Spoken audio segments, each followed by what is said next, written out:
And a good Monday morning to you. Welcome into the Nick Craig Show, streaming live this morning on YouTube, Rumble, X, and Facebook. Coming to you live a little bit early on this Monday morning as President Donald Trump is overseas. He is at the Israeli parliament, their equivalent. It's called the Knesset, the equivalent to their House or Senate, their leading government, as all of the Israeli hostages have been released. We'll have a live coverage of his commentary coming up here in just a couple of minutes. I want to remind you that you can also take the show with you on demand on your own time by checking out the Nick Craig Show in your favorite podcast apps. You can also listen online by visiting the website nickcraig.com. And our show this morning, as always, is only made possible thanks to our great patrons and Melissa Gott and her team over at the Law Group. Visit them online at lawgroupnc.com or give them a call at 910-251-6088. All right, so again, as we come to you live early this Monday morning, President Donald Trump has arrived in Israel as we are learning details just after the 4 o'clock hour Eastern time this morning that all of the remaining 20 hostages that have been in captivity, in some cases for more now than 2 years, have been freed by the Iranian-backed terror group known as Hamas, which has been operating in the Gaza Strip, of course, back October the 7th, 2023, just over 2 years ago.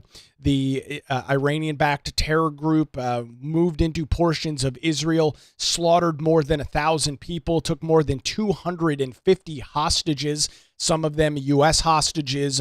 All of those have been released up to this point. So the remaining 20 hostages, most of them, all of them Israeli, most of them citizens, have been held in captivity now for the better part of 2 years.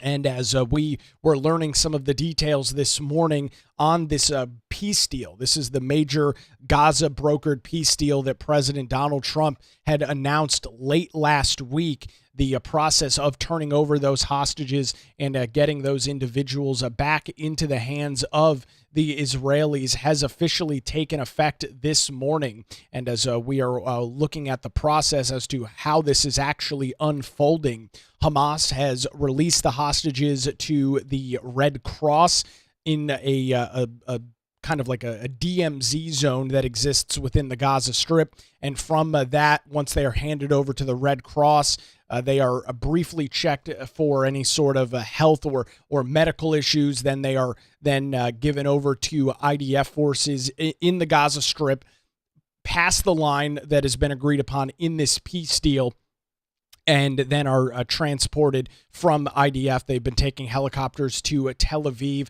7 of them were released around 8 o'clock local time in Israel. So that was in the overnight hours here. And the remaining 13 hostages around 5 o'clock this morning were officially handed off to the Red Cross. Then they were transitioned to the IDF forces and are now making their way back to Tel Aviv. It's not immediately clear whether those individuals are back on Israeli soil this morning. President Donald Trump leaving the White House yesterday, flying over to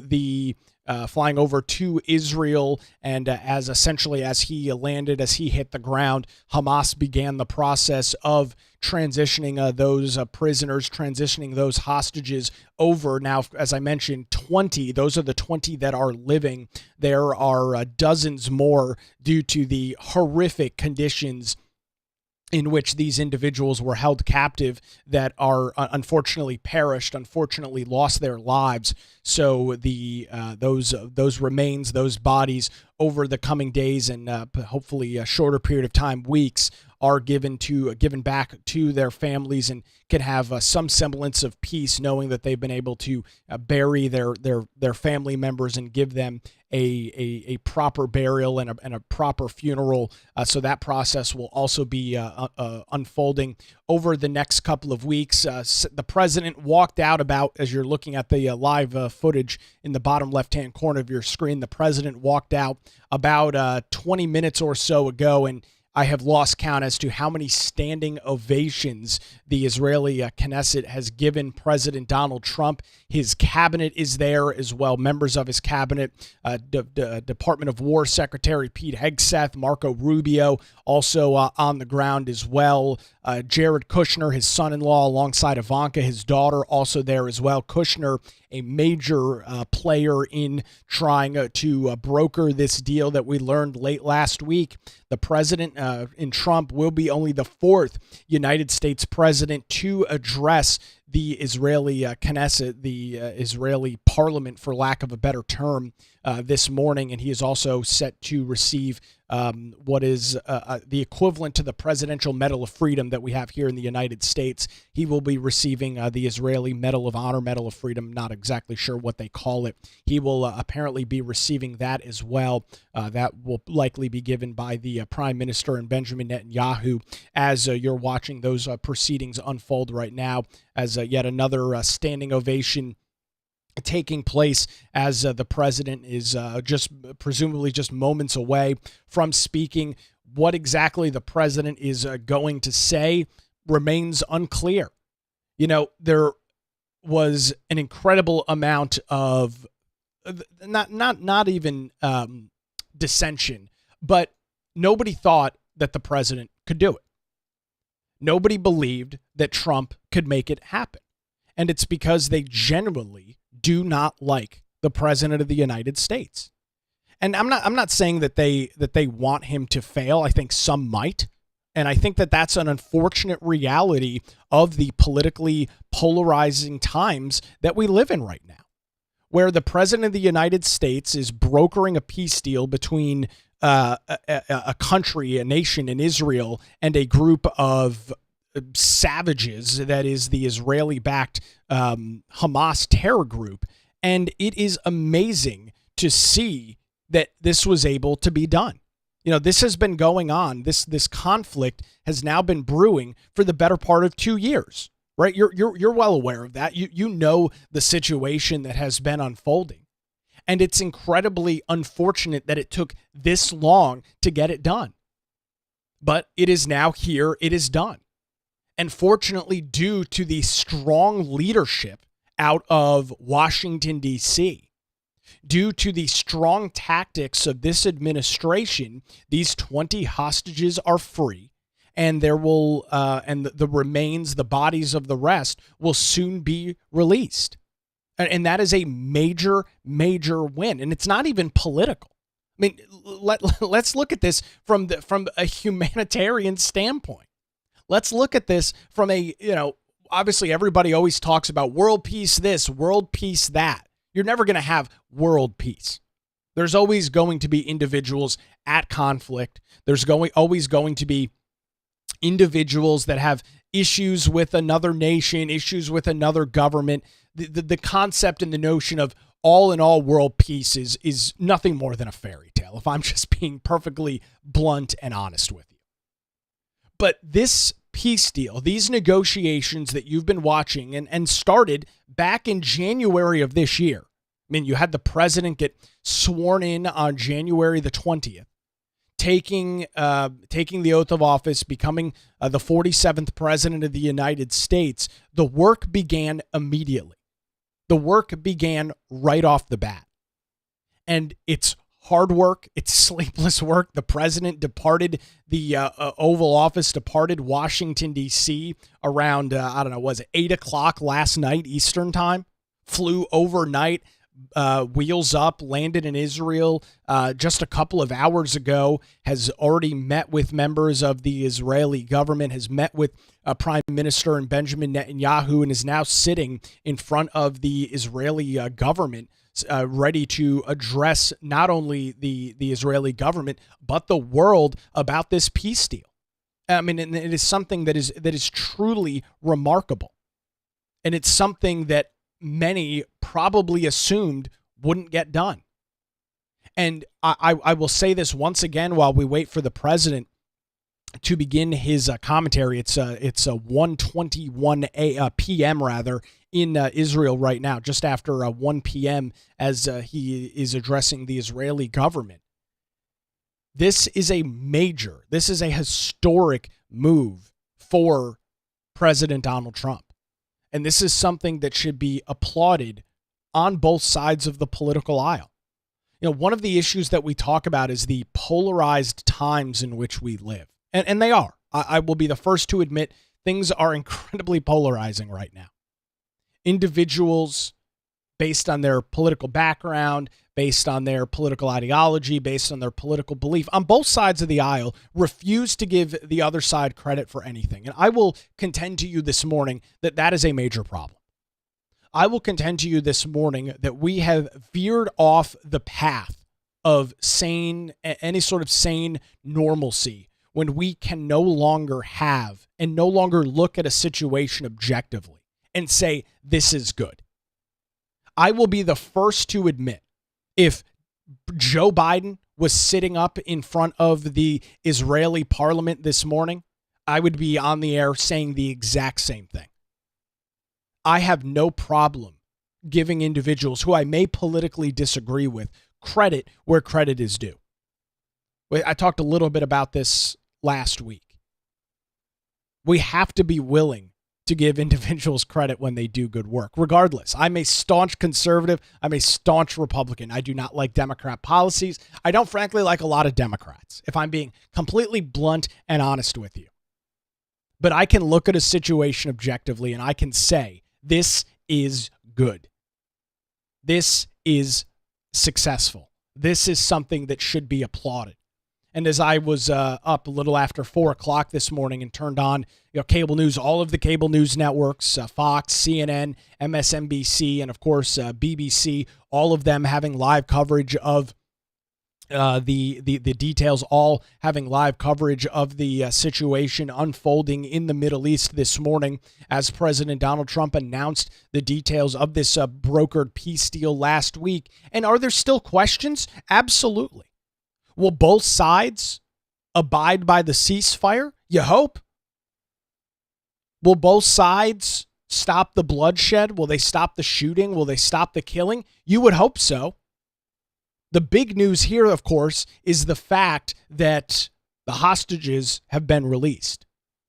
The big news here is the fact that those alive hostages, all 20 of them, are back home with their families today for the first time in 2 years.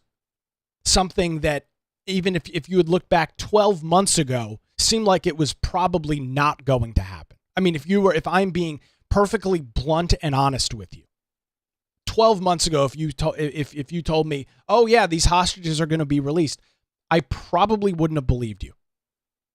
Because we have watched this war unfold.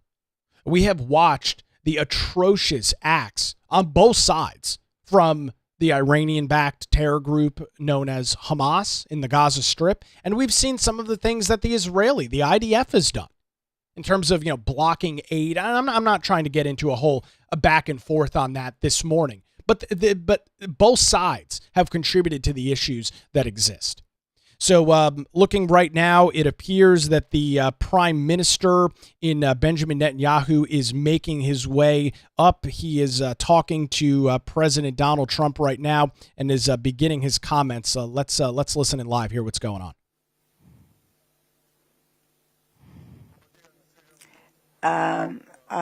President Herzog and his wife Michal, and the great honorary guests, and headed by our great friend, the President of the United States, President Donald J. Trump. You, of course, are listening. He is obviously speaking in Hebrew, so you are hearing the translation here from the White House. Welcome to Jerusalem, our eternal capital. Welcome to Israel in this moving day, exciting day that will be inscribed in the history, on the annals of Israel, and you too, Mr. President, will be inscribed in the history of our nation, and you are already inscribed in the history of the world. And we remember our friends we know your part, your important part, and the determined part of the return of the hostages in this day when we were informed today, an hour ago, that all our live hostages returned back to us. What excitement.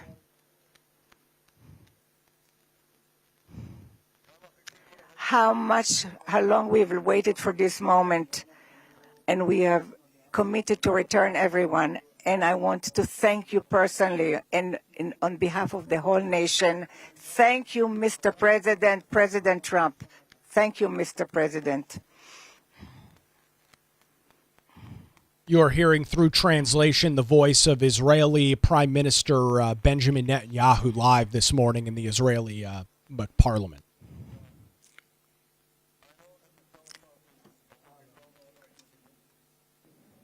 But I'm not sure about the translation. So I'll say... He's now speaking in English. That's Benjamin. You're hearing about Benjamin President Netanyahu. Trump, the Knesset welcomes you and your distinguished delegation to Jerusalem, our eternal capital. This is your first visit to Israel since you recognize Jerusalem as our capital and moved the embassy here. Thank you, President Trump, for that.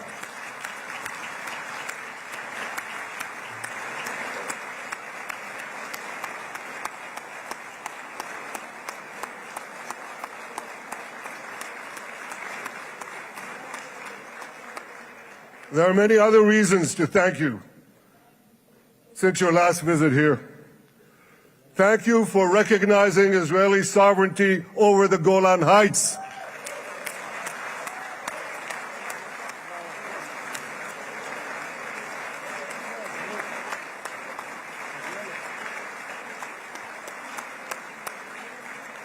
Thank you for standing up to the lies against Israel in the United Nations.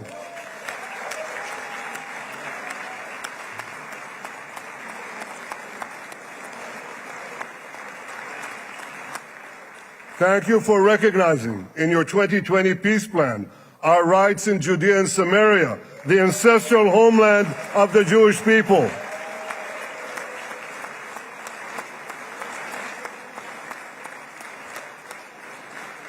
Thank you for brokering the historic Abraham Accords. Abraham, Eskemei Avraham.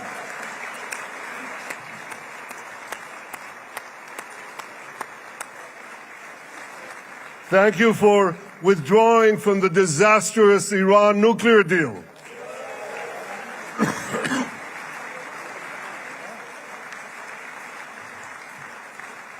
Thank you for supporting Operation Rising Lion and for your bold decision to launch Operation Midnight Hammer. Boy, is that... You got to hear this.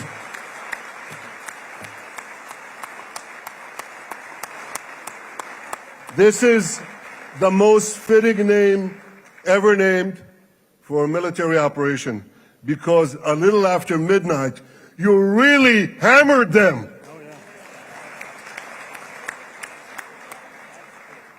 My friends, this is only a partial list, but it's enough to affirm what I've said time and again. Donald Trump is the greatest friend that the state of Israel has ever had in the White House.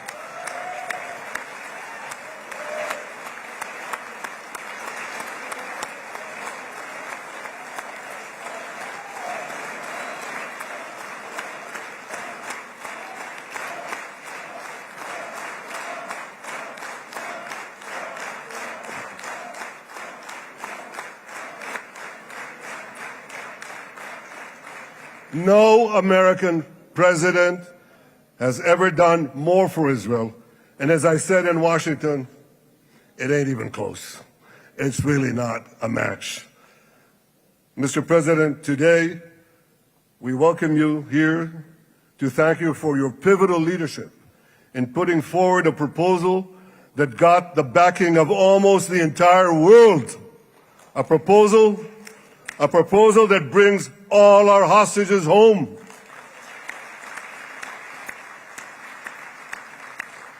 A proposal that ends the war by achieving all our objectives.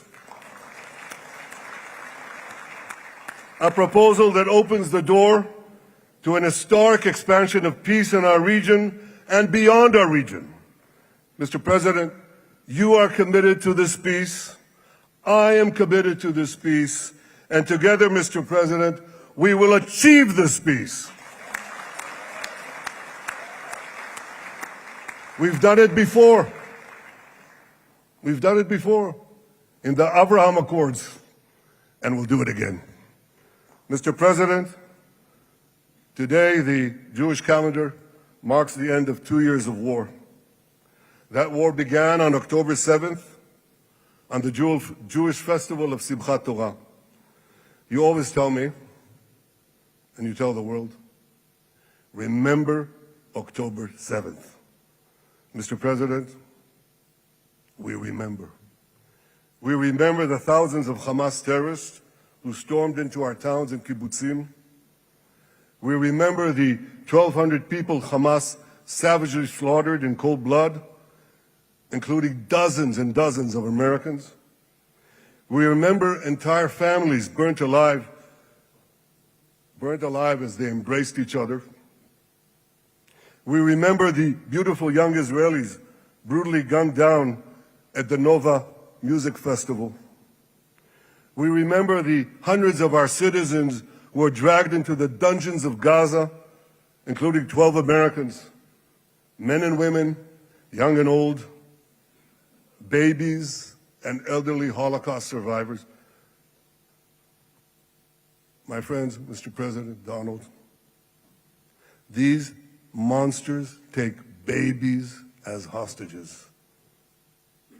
In response to this barbaric attack on October 7th, Israel did what it had to do. With indomitable courage, we set out to defend our people, to defeat our enemies, and to release our hostages. Our heroic soldiers fought like lions. They fought on the front lines of civilization and barbarism. Israel achieved amazing victories over Hamas and the entire Iran terror axis. Sinwar, Dev, Hania, Nasrallah, Assad, they're all gone.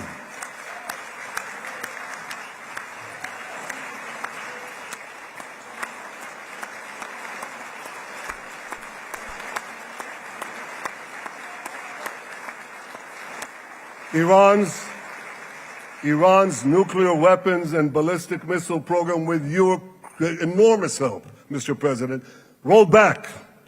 Half the Houthi leadership wiped out. But the price of this victory, the price of these victories, has been heavy.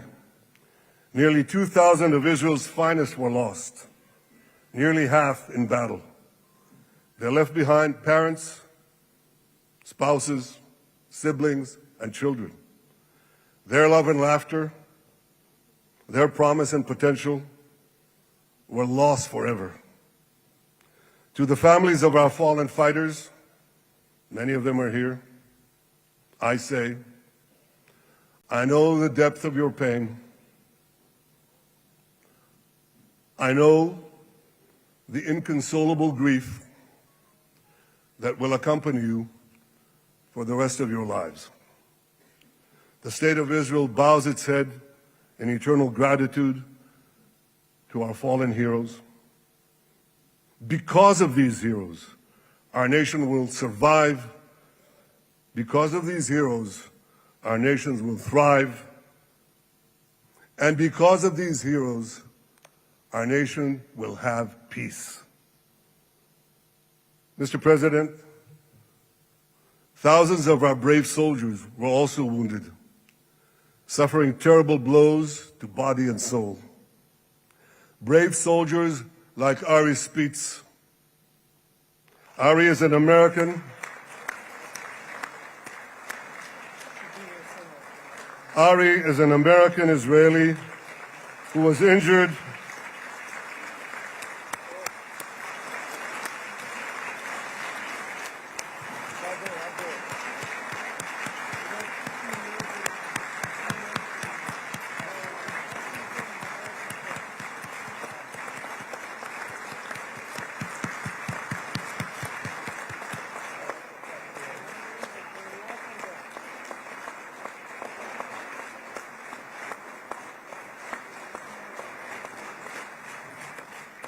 Ari is an American Israeli who was injured in Gaza while searching for Hamas terrorists and weapons. 2 of Ari's comrades were killed in this action, and 10 were injured. Ari was presumed dead, but made a miraculous recovery despite losing 3 limbs. Ari, stand up for a minute alone. Stand up. There you go. There. Ari, you are the spirit of Joshua. You are the spirit of David. You are the spirit of the Maccabees. You are the spirit of Israel. I salute you. We all salute you.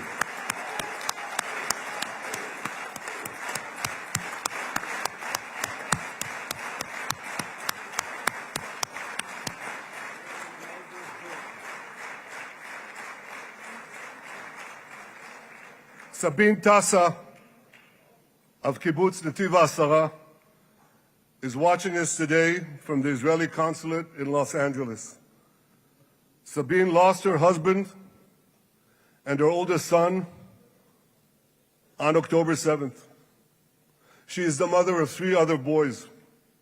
2 of them, Koren and Shai, witnessed their father jump on a Hamas grenade to save his 2 sons. We all saw the film of those 2 boys crying out in pain, "Father is dead. Why? Why did God save me?" Mr. President, my friend Donald, I've seen some very tough things in my life. But I couldn't bring myself to watch those boys suffering again. So I didn't see this film except once. Yet Sabine, their mother, has had the strength and fortitude to show this film across the world. And my wife Sarah and I asked her, "Sabine, how do you do it? Why do you do it?" And she answered, "I do it to show the entire world the monsters Israel is fighting and the justice of our cause." This is what she's doing once again in Los Angeles.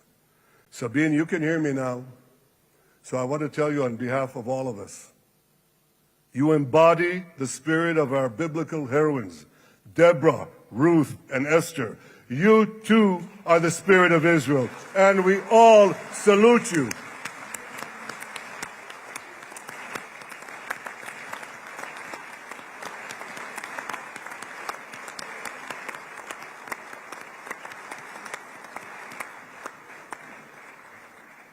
Mr. President, you asked me on our many conversations during the 12-day war with Iran, you asked me, how are the people holding up?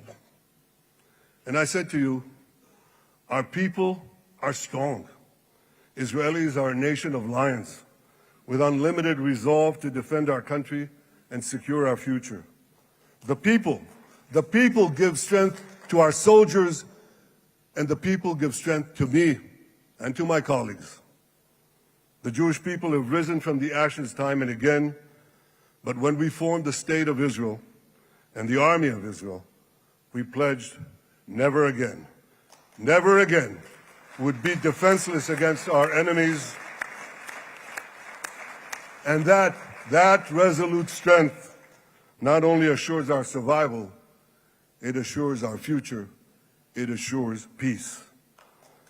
We have paid a high price for this war, but our enemies now understand just how powerful and just how determined Israel is. They understand that attacking Israel on October 7th was a catastrophic mistake. They understand that Israel is strong and that Israel is here to stay. And this, Mr. President, is the indispensable foundation of peace. Peace through strength. Ladies and gentlemen, this is a momentous day, a day of great joy as the remaining hostages come home. My wife Sarah and I have met with the hostage families many times.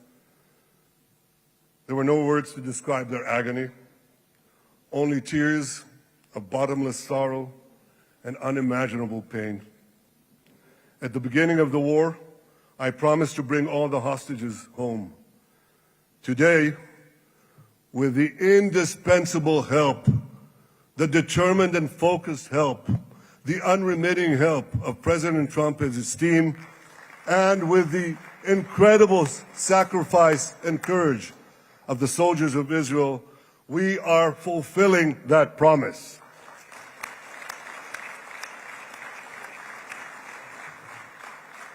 It has been a long journey to get here. In the first week of the war, our brave soldiers put military pressure on Hamas, and the international community put diplomatic pressure on them. This enabled us to secure the release of over 100 hostages. In heroic rescue attempts behind enemy lines, Israel's special forces rescued 8 live hostages and brought back the remains of dozens more. But as time went on, we all know what happened. The diplomatic pressure was turned on its head. More and more governments bought into Hamas's false propaganda. More and more governments succumbed to anti-Semitic mobs in their own countries. They just turned on Israel. They called for us to surrender to Hamas demands, just leave Gaza immediately, they said, end the war without committing to disarm Hamas, without committing to demilitarize Gaza. Had Israel succumbed to those demands, not only would Sinwar, Nasrallah, Assad, and Iran's missile and nuclear program remain intact, not only that, because in no time, the Hamas killers would be back on the border fence, ready to repeat the horrors of October 7th again and again, as they vowed to do. But just at that point of maximum pressure on Israel, a man named Donald J. Trump was elected President of the United States.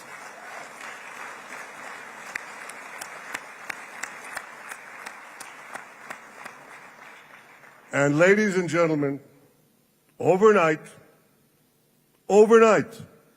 everything changed. Everything. We felt it right here. Mr. President, thanks to your unequivocal backing of Israel, we secured a second hostage deal within weeks of your election. And in the months that followed, we worked closely together to forge a path to bring the remaining hostages home and end the war. End the war in a way that ensures the disarming of Hamas, the demilitarization of Gaza, and that Gaza would never again pose a threat to Israel. 2 months ago, you fully backed my decision to send the IDF into the last Hamas stronghold in Gaza City. You shared my view that this military pressure would help free the hostages. And despite all the criticism, all the naysayers, we were right. Hamas caved in. And 2 weeks ago, you succeeded in doing something miraculous.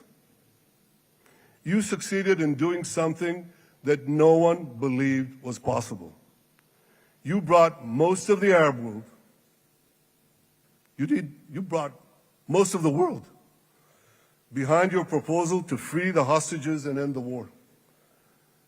I want to thank Steve Witkoff, Jared Kushner, and Ron Dermer for their great contribution to this effort.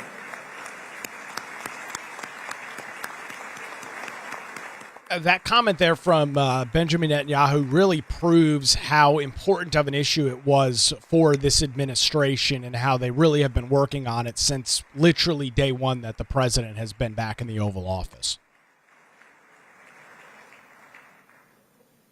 And I want to thank our negotiating team. I believe that the close cooperation between the two of us, between our two nations, combining Israel's military pressure and President Trump's unmatched global leadership. I have to tell you, I've seen a lot of American presidents. I've seen them all in the time that I've been here, and I've been here quite a lot of time. I've never seen anyone move the world so quickly, so decisively, so resolutely as our friend President Donald J. Trump.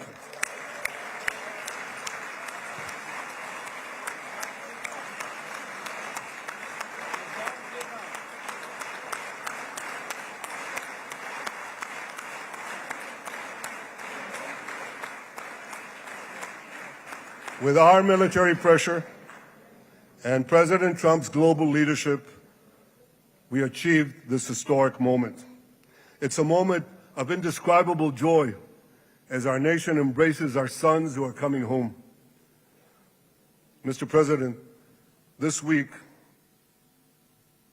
Jews around the world are going to read the book of Ecclesiastes, Kohelet, in the Bible. The Bible has many miraculous moments.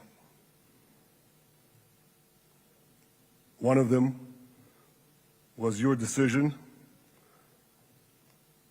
to bomb Fordo. I think it was a pivot of history because it wasn't meant only to bomb Fordo.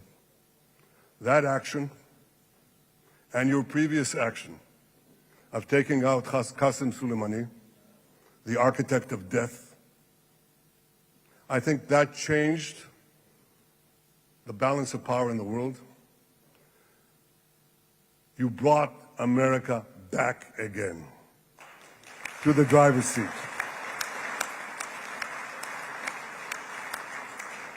Now, I said that we're going to read this week the book of Ecclesiastes. It's not a book of action. It's a book of meditations, of thought, a perspective on life and on death. And in this book, we read the immortal words of King Solomon. To everything there is a season, and a time for every matter under heaven. Et milchama ve'et shalom. A time for peace and a time for war. The last 2 years have been a time of war. The coming years will hopefully be a time for peace.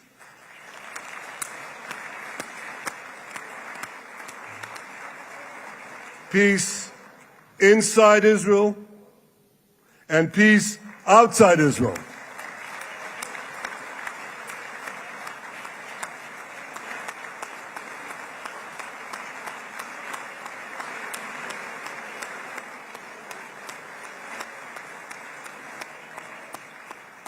I look forward to continuing marching with you on the path we paved together with the Abraham Accords. Under your leadership, we can forge new peace treaties with Arab countries in the region and Muslim countries beyond the region.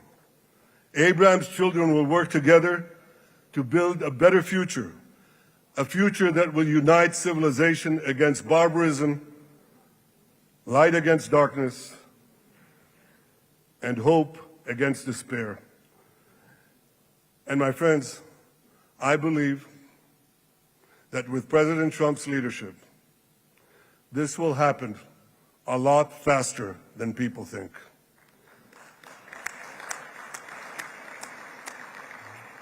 As Prime Minister of Israel, I extend my hand to hold those who seek peace with us. No one wants peace more than the people of Israel. Israel will always remain vigilant in defending itself, and Israel will always remain full of hope. Hope is our national anthem. Hope is our creed. Hope is our strength. It is time, my friends, to realize that hope and expand the circle of peace.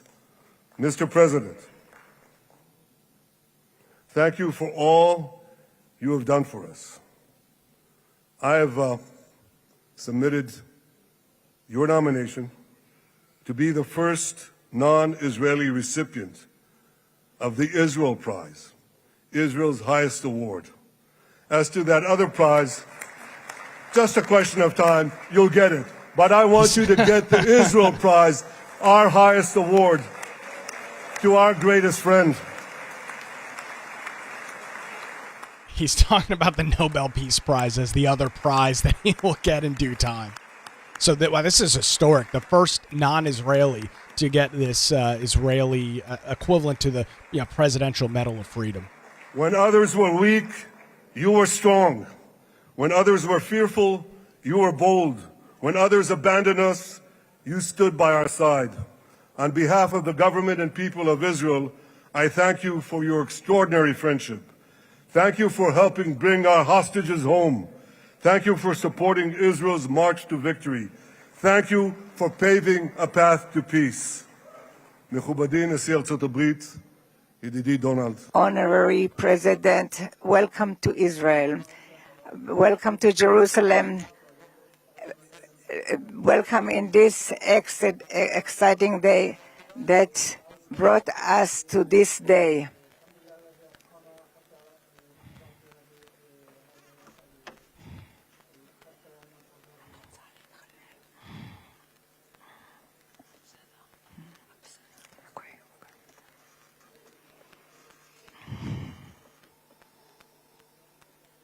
Presumably, we'll be hearing from the president here very shortly. I'm not sure if that Israeli Freedom Medal will be happening now or after. And may God bless the covenant between our two promised lands. Thank you, Mr. President.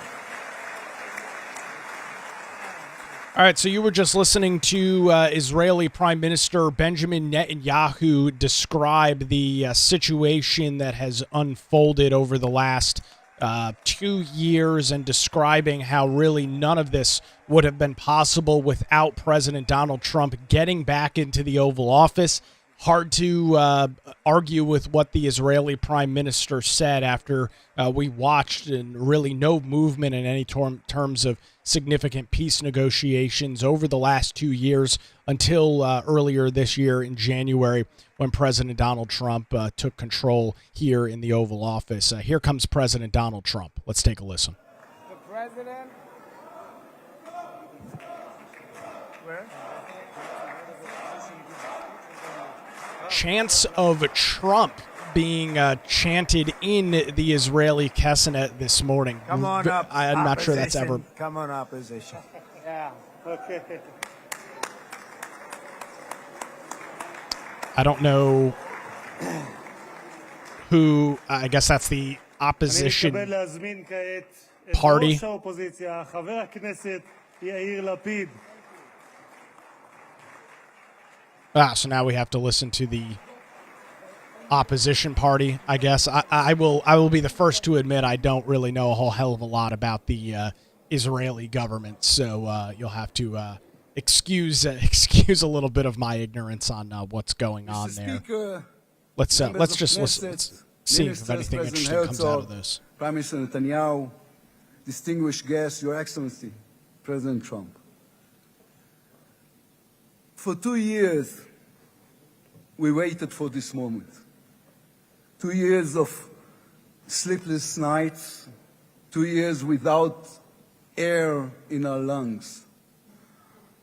Our eyes are filled with tears today, our hearts are filled with gratitude, our children are coming home.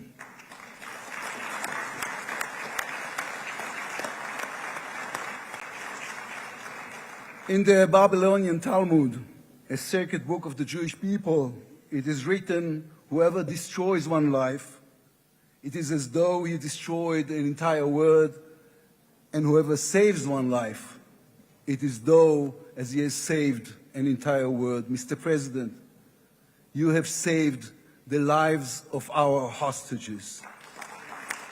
All right, we're going to dip out of this this commentary here from the opposition. We'll keep an eye on it and, of course, cut back to it when the president comes back up and is slated to speak. You are hearing you were just hearing the voice of Yair Lapid, who is the head of the opposition party in Israel, as these negotiations have taken place over the last really 7 or 8 months now, with President Donald Trump at the helm, leading the discussion at the from the Oval Office, from the White House, on these ongoing negotiations.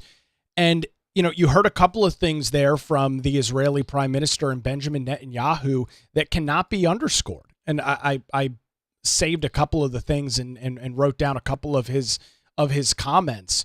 He talks about the president's commitment to bringing this to a close.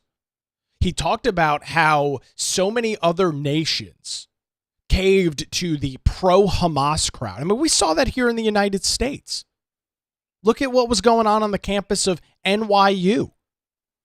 You had Jewish students being run off campus by paid activists, by paid agitators who had taken over, which, by the way, the NYU campus is in New York City. It's not like it's not like a traditional college campus where it's kind of set aside by itself and it's its own little city. No, NYU is literally in the heart of New York City.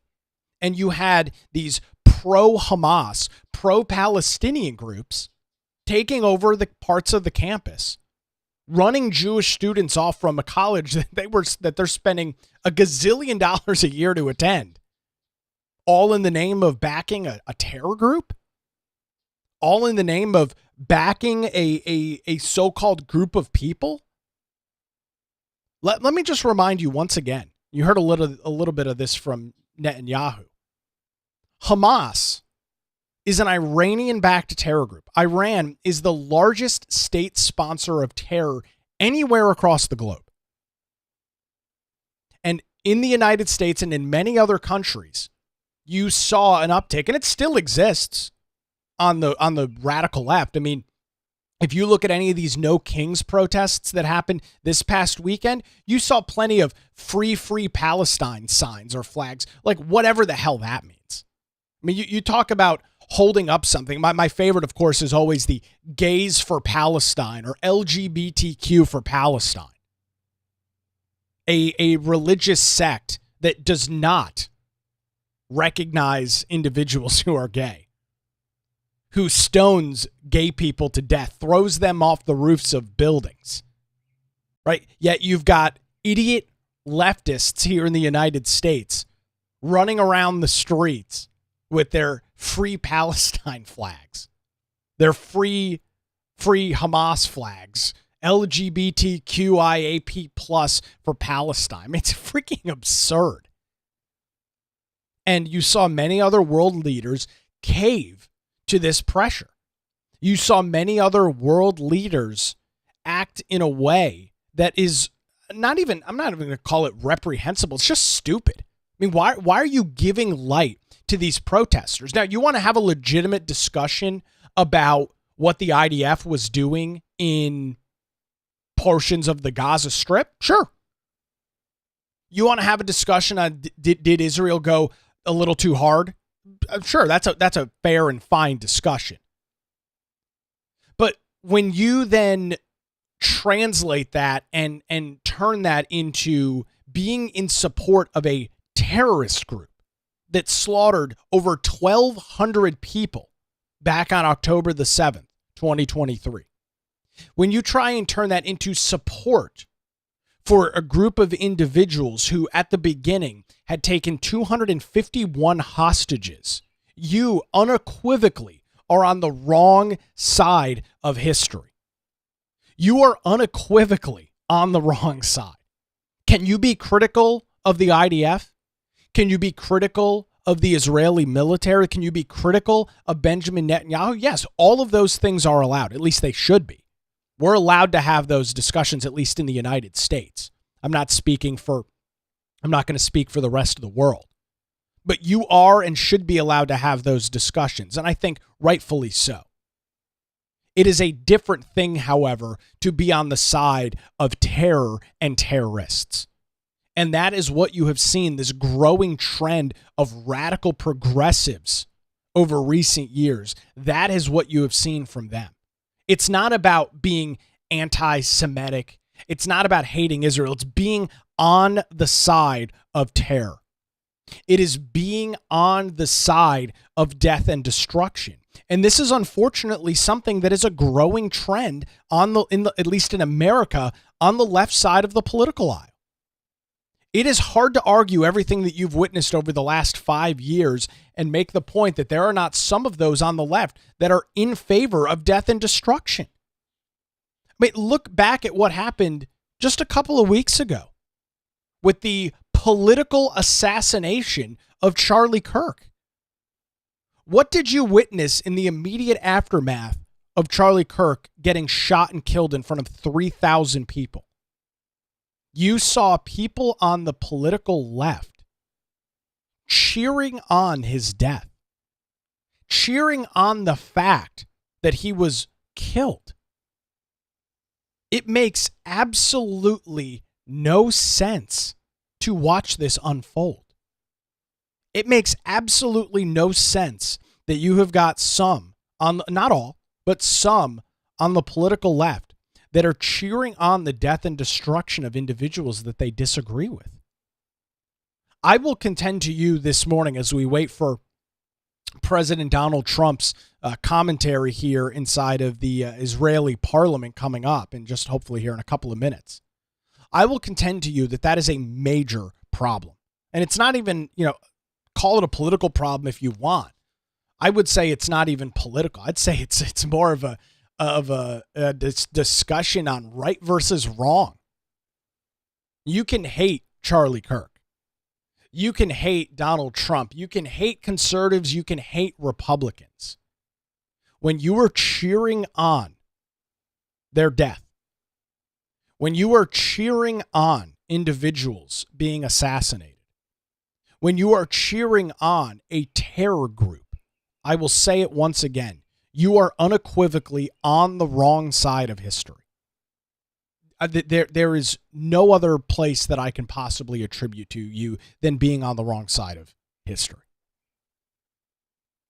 And it is going to be very interesting to see turning this political for a second. It is going to be very interesting to watch the mainstream reaction to what is unfolding in front of our very eyes right now, as we're just past 7 o'clock here Eastern time this morning, 2 o'clock over in Israel, 2 p.m. over in Israel, where President Donald Trump is about to address the Israeli government. It is going to be fascinating to watch what is said. And while I was playing the commentary from Netanyahu, glancing over at some of the cable news outlets, all of them had chyrons on Benjamin Netanyahu, apostrophe, thanks President Donald Trump. I mean, that must kill CNN.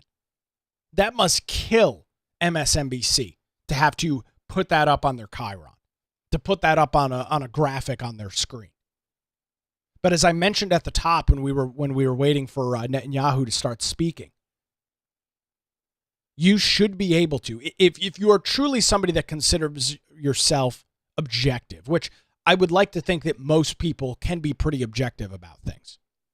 If you're somebody that is objective, you should be able to look at what has unfolded over the last, literally 5 or 6 days and claim that that is good. You should be able to look at the fact that last Monday in Egypt, negotiations started taking place between Steve Witkoff, Jared Kushner, leaders of Hamas, leaders in Israel, to negotiate a deal and bring everybody home. That began Monday. And as we went through last week, progress was being made until Thursday, when we learned that both sides had agreed to a finalized peace deal. That deal would bring home the remaining live hostages, of which 20 have now been returned. They are now back in Israel. They are now back on sovereign land.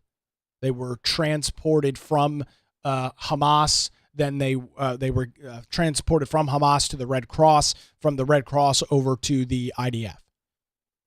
That happened earlier today while you were asleep Monday morning. You should be able to look at that and say, this is objectively very good.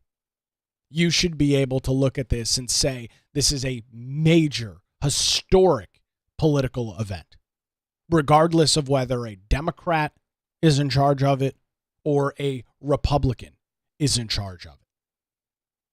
I'm hopeful that maybe something like this, a historic deal like this, is enough for individuals to agree that sometimes folks on the other side of the political aisle can do something right, that it's not all bad. I don't have a lot of hope that that's the case, but I guess you can hope. All right, what did you see this past weekend? Once again, another No King's Day protest taking place as Donald Trump is flying to the Middle East, securing the release of 20 alive hostages. You've got Democrats and radical progressives marching the streets of major U.S. cities, claiming that he is a king, that he is a dictator. It's definitely something that doesn't match this. It doesn't meet the smell test. It's something that doesn't really add up if you are able to look at it even somewhat objectively. This is, it's not something that makes even a lick of sense. Yet that is the situation that we are in right now. And even, you're looking at this live, even within the Israeli government right now, you are seeing individuals from opposing political parties cheering and clapping for each other, which is something that does not happen very often within the Israeli government. All right, I believe we're going to now turn it over to the 47th president of the United States in Donald Trump, as he is now going to address the Israeli government live. Take a listen.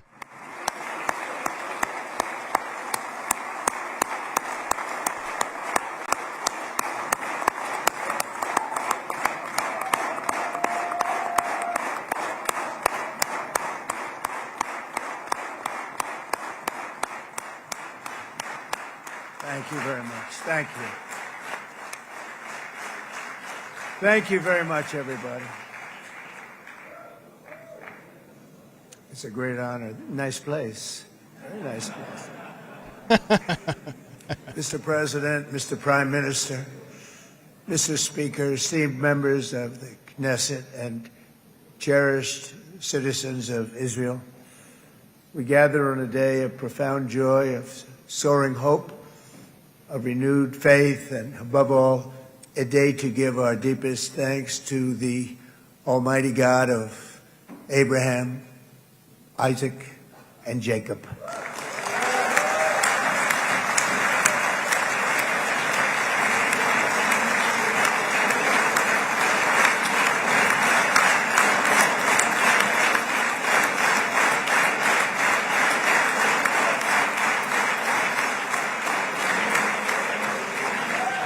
After 2 harrowing years in darkness and captivity, 20 courageous hostages are returning to the glorious embrace of their families, and it is glorious.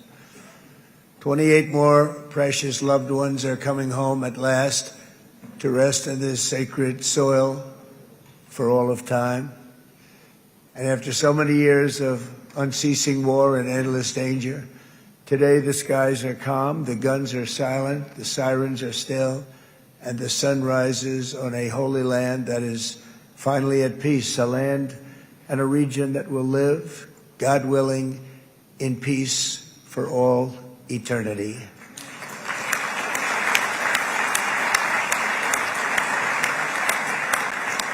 This is not only the end of a war, this is the end of an age of terror and death, and the beginning of the age of faith and hope and of God. It's the start of a grand concord and lasting harmony for Israel and all the nations of what will soon be a truly magnificent region. I believe that so strongly. This is the historic dawn of a new Middle East. I want to express my gratitude to a man of exceptional courage and patriotism, whose partnership did so much to make this momentous day possible. You know who I'm talking about. There's only one, Prime Minister Benjamin Netanyahu. Bibi, please stand up.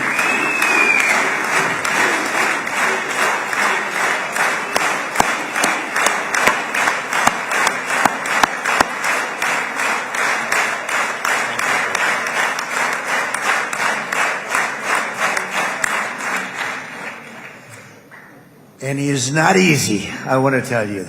He's not the easiest guy to deal with. But that's what makes him great. That's what makes him great.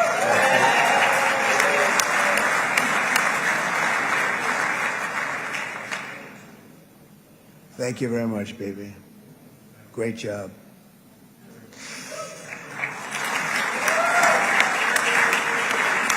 And let me also convey my tremendous appreciation for all of the nations of the Arab and Muslim world that came together to press Hamas to set the hostages free and to send them home. We had a lot of help. We had a lot of help from a lot of people that you wouldn't suspect, and I want to thank them very much for that. It's an incredible triumph for Israel and the world to have all of these nations working together as partners in peace. And it's pretty unusual for you to see that, but it happened in this case. This was a very unusual point in time, a brilliant point in time. Generations from now, this will be remembered as the moment that everything began to change, and change very much for the better. Like the USA right now, it will be the golden age of Israel and the golden age of the Middle East. It's going to work together. I'd like to thank several great American patriots for their invaluable help in getting something done that almost everyone thought was absolutely impossible. We were wasting our time. So many people said, "You're just wasting your time." But we weren't, because we had talented people working with us, and we had people that love your country, and frankly, people that love the region. They love the Middle East. I want to thank my friend Steve Witkoff.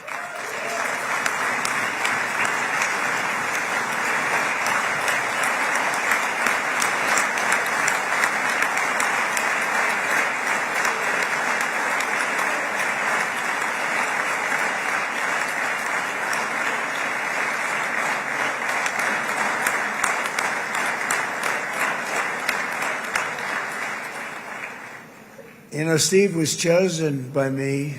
He never did this before, but I knew him as a few things. He was a great businessman, but I know a lot of great businessmen, to be honest with you. He had tremendous negotiating skills, but I know a lot of people that negotiate pretty well, although it is an art. But there are people that can negotiate pretty well. But most importantly with Steve, he's just a great guy. Everybody loved him. Everybody. I mean, I know some negotiators that are so good, but you wouldn't have had peace in the Middle East. Would be in World War III right now with some of these guys. Everybody loves Steve, and they respect him, and they somehow can relate to him. I've known him for many years, and I've seen it over and over again. להוציא את חבר הכנסת עודה, להוציא אותו מהאולם, להוציא אותו מיד, החוצה, החוצה. Please expel this Knesset member. Please expel this Knesset member. Wow. Please, expel Knesset member Kasif out of the hall.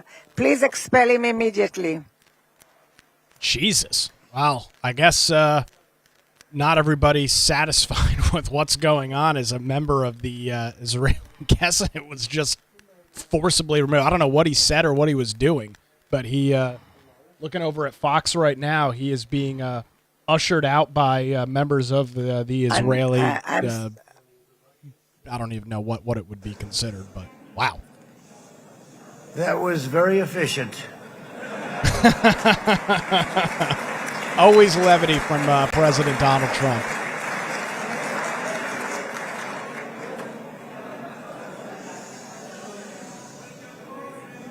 So back to Steve. He's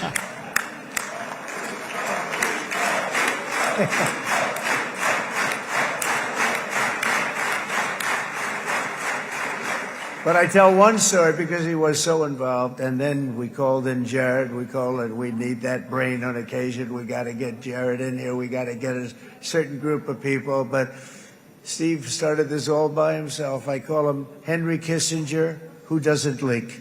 Okay? Henry is a big leaker. He leaked. Steve doesn't leak. Steve just wants to get the job done. He wants to do what's right. But I'll give you just a quick story because, as you know, he's working on the war with Russia and Ukraine, a war that would have never happened if I were president. A shame. 7,000 young soldiers a week are being killed. More than that this last week. It's a shame. Should have never happened. But it did happen, and we won the race, and I took over this horrible war that's been raging, and I thought it would be easily settled. I thought it was a hell of a lot easier than doing what we just did very successfully with Israel and a lot of other people. But this came first, and we'll get that one. But I set up a meeting for him to meet with President Putin, thinking it would be a 15 or a 20-minute meeting. Steve had no idea about Russia, had no idea about Putin too much, didn't know too much about politics, wasn't that interested. He was really good at real estate, but he had that quality that I was looking for, and I didn't see it around in too many ways. And I set up the meeting with Putin, and I called. I said, is Steve finished yet? That was about a half an hour into the meeting. No, sir, he's not. He's still inside. This is in Moscow. I said, well, how's he doing? I don't know, sir. He's still inside. I called up an hour later. Let me speak to Steve. Sir, he's still with Putin. He's with President Putin. I said, wow, that's a long meeting, 1 hour. I called up an hour later. He was still with Putin. 3 hours later, he was still with Putin. 4 hours later, he started to get the word that he was going to be coming out soon. And in 5 hours, he came out. I said, what the hell were you talking about for 5 hours? And he says, just a lot of interesting things. We're talking about a lot of interesting things, including what he went in there for, but you can't talk about it for 5. You can talk about it for a certain period of time, and you know what you're getting. But that's a talent. That's a talent, where you can do that. Most people I'd send in, number one, they wouldn't be accepted. Number two, if they were, the meeting would last 5 minutes, and that's what happens with Steve. Everybody loves him. They love him on this side. They love him on the other side. And he really is. He's a great negotiator because he's a great guy. So thank you very much, Steve, very much.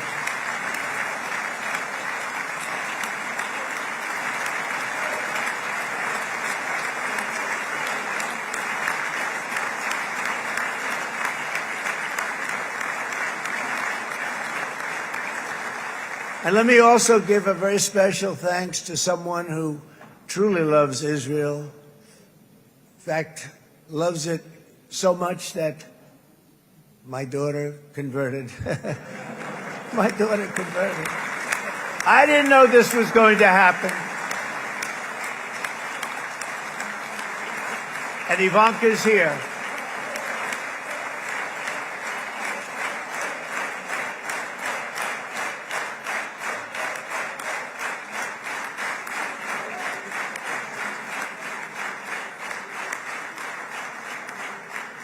And Bibi, you do know this was not in the cards for me. You understand that. And she is so happy, and they are so happy. At least I think they're happy.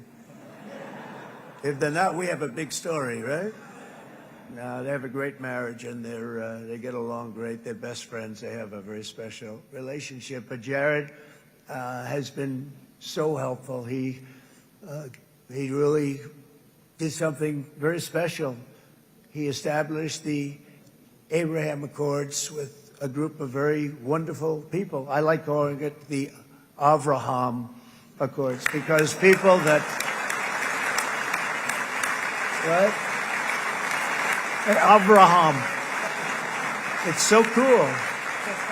It's so much sort of nicer, you know, the Abraham versus the Avraham.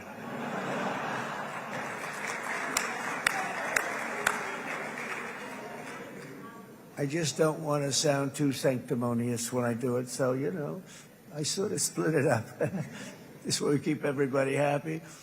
But we have some very great talent, and they have no excuses for anything that's taken place because we had some unbelievably good people working on this. And then you're going to add a man named Marco Rubio, who is also here. That's right.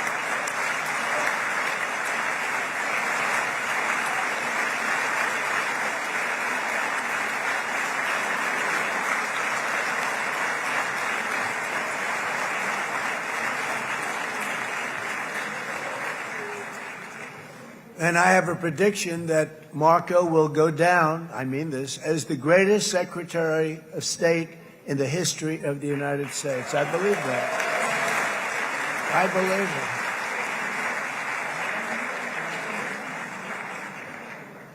it. And he and I, we really fought it out. You remember, he was tough. He was nasty. Who the hell thought this was going to happen, Marco, right? And now I'm saying he's going to go down as the greatest. He will. He was always smart and sharp, and people respect him.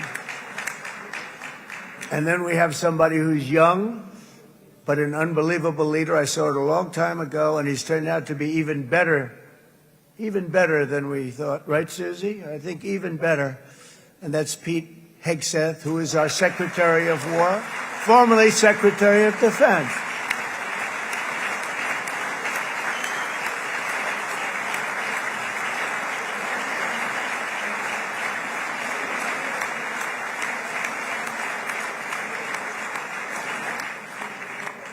And as you know, we decisively won World War I. We decisively won World War II decisively. And everything in between and everything before it, we won everything. And then they had the brilliant idea of changing the name from war, it was war, to defense. And with that went a certain thinking. And we fought in a very politically correct way after that. We always had the strongest military, and now we have a stronger military than we've ever had before. Because of my first term, I've totally rebuilt the military, every aspect of it. But we have, if you think, we settled 8 wars in 8 months.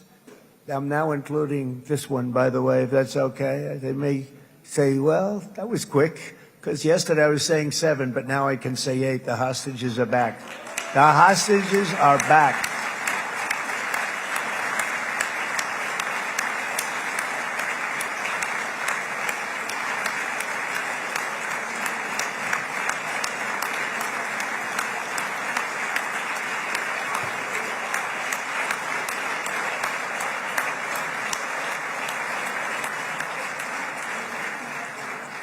It is a good feeling. Isn't that nice to say? I just said the hostage. First time I said the hostages are back. It feels so good to say it.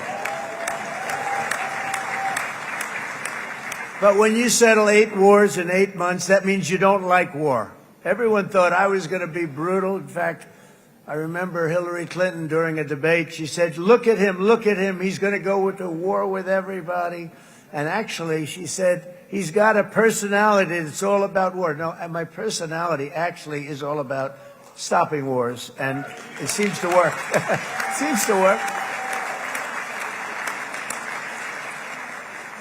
But it also means this name change and our attitude that we're not going to go into a war. But if we do, we're going to win that war like nobody has ever won a war before. We will not be politically correct, but we're not going to be there.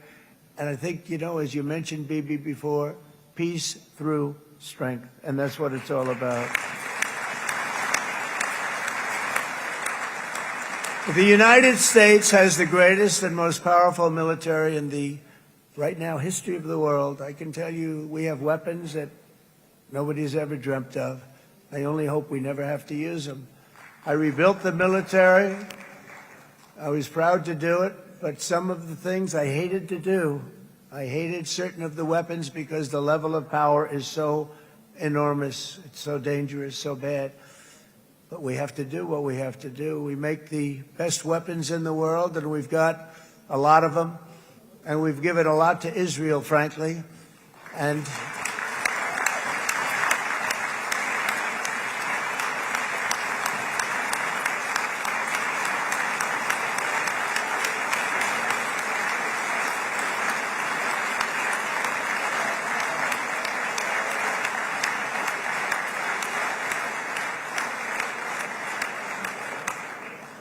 Bibi would call me so many times, can you get me this weapon, that weapon, that weapon? Some of them I never heard of, Bibi, and I made them.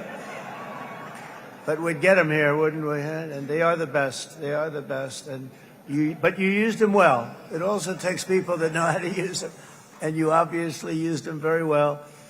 But so many that Israel became strong and powerful, which ultimately led to peace. That's what led to peace.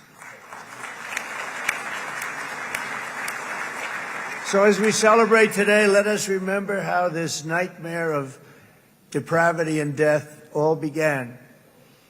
2 years ago, on the eve of the Simchat Torah holiday, thousands of innocent Israeli civilians were attacked by terrorists, and one of the most evil and heinous desecrations of innocent life the world has ever seen, the worst slaughter of Jews since the Holocaust. The cruelty of October 7th struck to the core of humanity itself. Nobody could believe what they were witnessing.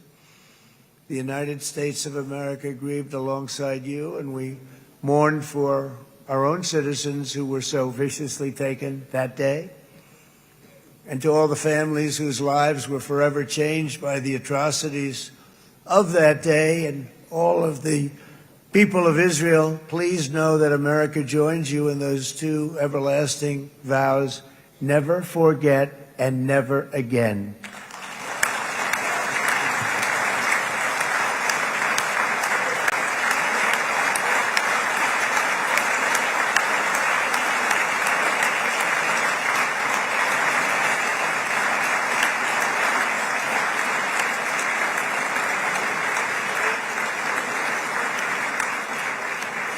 From October 7th until this week, Israel has been a nation at war, enduring burdens that only a proud and faithful people could withstand. It was a very tough period of time.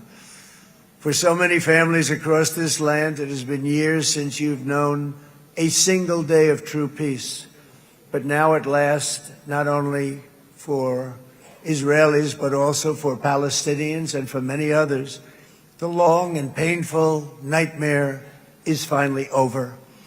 And as the dust settles, the smoke fades, the debris is removed, and the ashes cleaned from the air, the day that breaks on a region transformed, and a beautiful and much brighter future appears suddenly within your reach. This is now a very exciting time for Israel and for the entire Middle East, because all across the Middle East, the forces of chaos, terror, and ruin that have plagued the region for decades now stand weakened, isolated, and totally defeated. A new coalition of proud and responsible nations is emerging, and because of us, the enemies of all civilization are in retreat. Thanks to the bravery and incredible skill of the Israeli Defense Forces and Operation Rising Lion,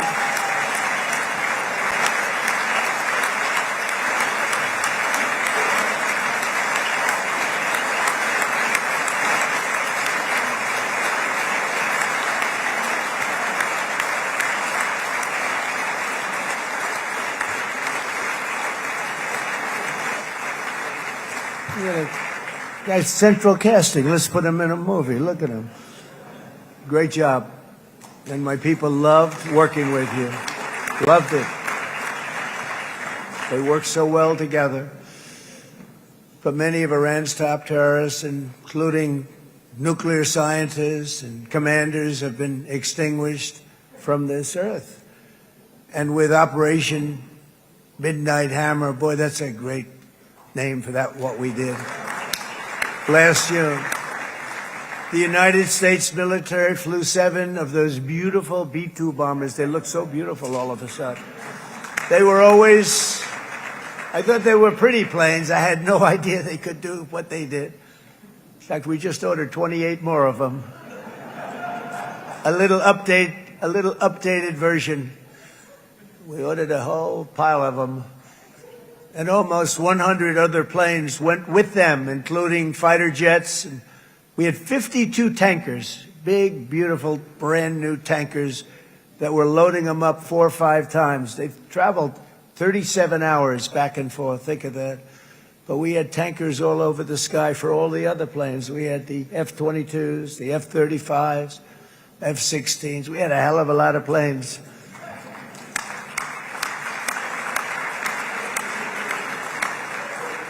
So we had 52 gas stations in the sky. That's what they call them. I'll tell you, I wouldn't want to be flying one of them. We have our great General Raisin Cain right here. General, stand up. This guy. What a general. Thank you.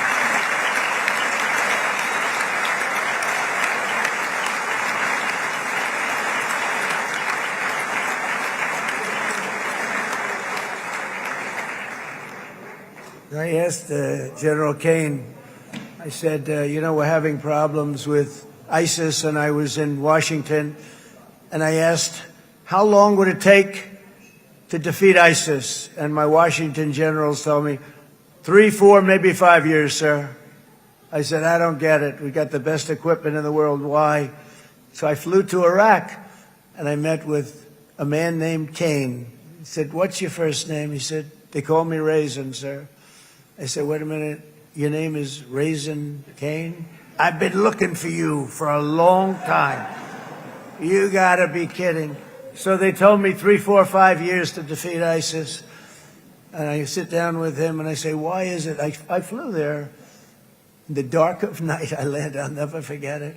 It was quite a trip. I'm glad I made it because I met him. I said, could I ask you, General? I come down. He said with another general and a sergeant. Everybody was like central casting. They could go into a movie right now. Between him and you guys over here, we could get rich making movies, okay? And they got along so great. That's the beautiful thing, that your military and our military, Bibi, got along so great. But I was told by the television generals in Washington, we have the best equipment in the world. Why is it taking so long? And they said, 4 years. I said, so let me ask you, Raisin, how long would it take you to defeat ISIS? Sir, we can do it in 3 weeks, but you'll probably have some time left over. I said, you got to be kidding. What the hell are you talking about? They said 4 years. I said, well, sir, look, it's not my place to say, but you're asking me the question. What you have to do is you hit him from the west, you hit him from the north, you hit him from the south, you hit him above, you hit him below. I said, so why didn't they do it?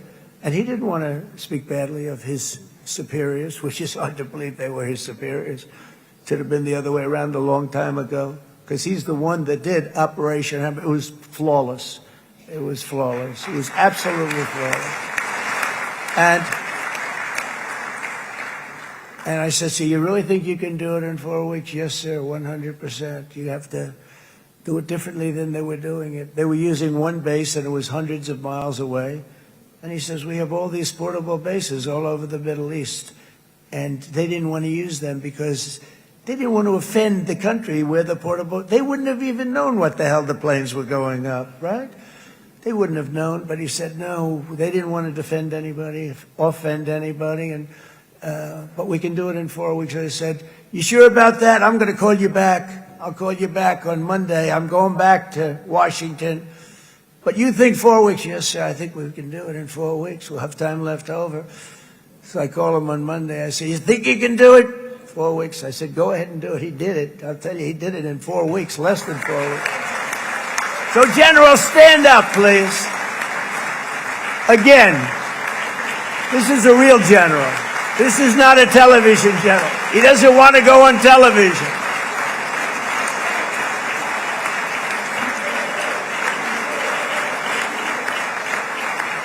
He doesn't want to go on television. I said the other guys love being on television. So we dropped 14 bombs on Iran's key nuclear facilities, totally, as I said originally, obliterating them. And that's been confirmed, and everybody understands it. Together we stopped the #1 state sponsor of terror from obtaining the world's most dangerous weapons. And if you think about it, if we didn't do that, and assuming we made the same deal that we have today, there'd be a dark cloud over this deal. And #1, it wouldn't happen because the other Arab and Muslim nations really wouldn't feel comfortable making the deal that we have now, right? if Iran had that nuclear weapon that they were about 2 months away from having. They would have had it in 2 months or maybe less than that. They were right at, this was our last shot. They looked at it for 22 years. This was our last shot. The pilots told me that. They said, 22 years, sir. They looked at it. Our predecessors looked, they studied it. 3 times a year would do drills on that exact attack. And boy, did they get it right. But let's assume they didn't, and let's assume there was large-scale nuclear weapons in the hands of Iran. We couldn't be here today. Even if we signed the deal, which we couldn't do because a lot of people would not want to have anything to do with it, we took a big cloud off of the Middle East and off of Israel.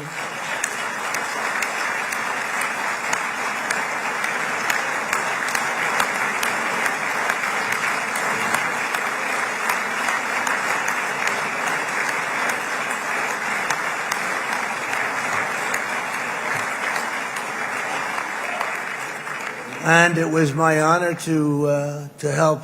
But isn't it true, though, that can you imagine the same, let's assume, Bibi, the same documents, we had everything the same, but you had somebody out there that was, in the opinion of everybody, all-powerful in the Middle East. They took a big hit, didn't they? Didn't they take a big hit? Boy, oh boy. They got it from one side, from the other. And you know it would be great if we could make a peace deal with them, and I think that's big. Would you be happy with that? Wouldn't it be nice, I think? Because I think they want to. I think they're tired. Somebody said, sir, they're starting their nuclear program again. I said, let me tell you something. They're not starting anything. They want to survive. The last thing they want to do is start digging holes again in mountains that just got blown up and start. They're not doing it. They want to survive, okay? But I think we have a chance. Steve, you, and I think Jared, come on, I'll call you back for another one. We always bring Jared when we want to get that deal closed. We bring Jared, but Steve, you and Jared and the General and Pete and Marco, you'll get that deal done easy. I think that'll be easy. But first we have to get Russia done. We got to get that one done. If you don't mind, Steve, let's focus on Russia first, all right? We'll get it done. In Lebanon, the dagger of Hezbollah, long aimed at Israel's throat, has been totally shattered. My administration is actively supporting the new president of Lebanon in his mission to permanently disarm Hezbollah's terror brigades. He's doing very well. And build a thriving state at peace with its neighbors. And you're very much in favor of that, I know. And it's good things are happening there, really good things. And with this week's ceasefire, we've achieved the most challenging breakthrough of them all. The most challenging breakthrough maybe ever. I mean, I've never seen anything like it. I've been involved in a lot of success. I have never seen anything like what's going on today all over the world. People are dancing in the streets, not just in Israel. They're dancing in the streets of countries that would have never danced in the street about what's happening today. They're dancing in those streets. So this long and difficult war has now ended. You know, some people say 3,000 years, some people say 500 years, whatever it is. It's the granddaddy of them all. And in an unprecedented achievement, virtually the entire region has endorsed the plan that Gaza will be immediately demilitarized, that Hamas will be disarmed, and Israel's security will no longer be threatened in any way, shape, or form.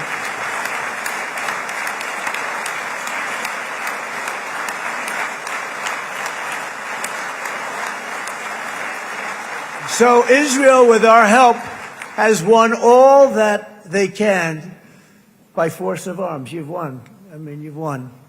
Now it's time to translate these victories against terrorists on the battlefield into the ultimate prize of peace and prosperity for the entire Middle East. It's about time you were able to enjoy the fruits of your labor.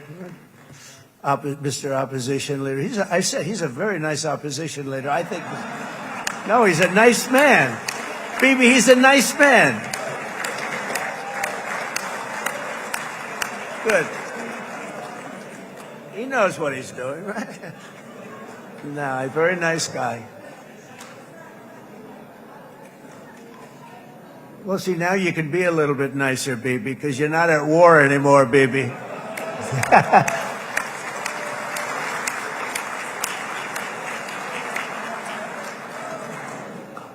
But only by embracing the opportunities of this moment can we achieve our goal of ensuring that the horrors of recent years will never happen again. You don't want to have to go through this again.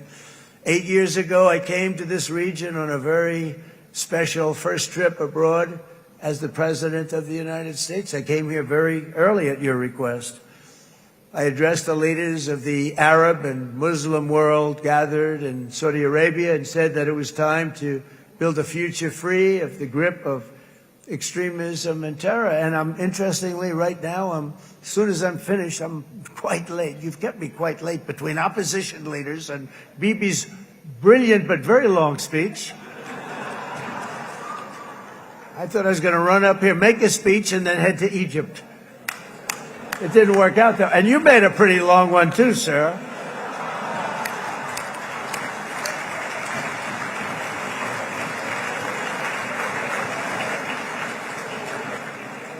But I liked what you all said. It could be worse. Supposing on top of it, I didn't like what you said. That would be no good, Ron, would it? Ron, you did a great job, by the way, Ron.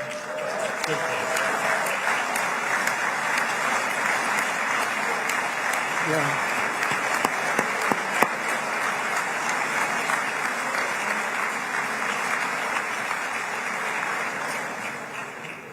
So I'm going to be meeting, actually, in a little while, I'm going to be meeting with the most powerful, the richest nations, really, in the world, although now, with the tariffs, the United States is by far the richest nation in the world, as you probably have been reading.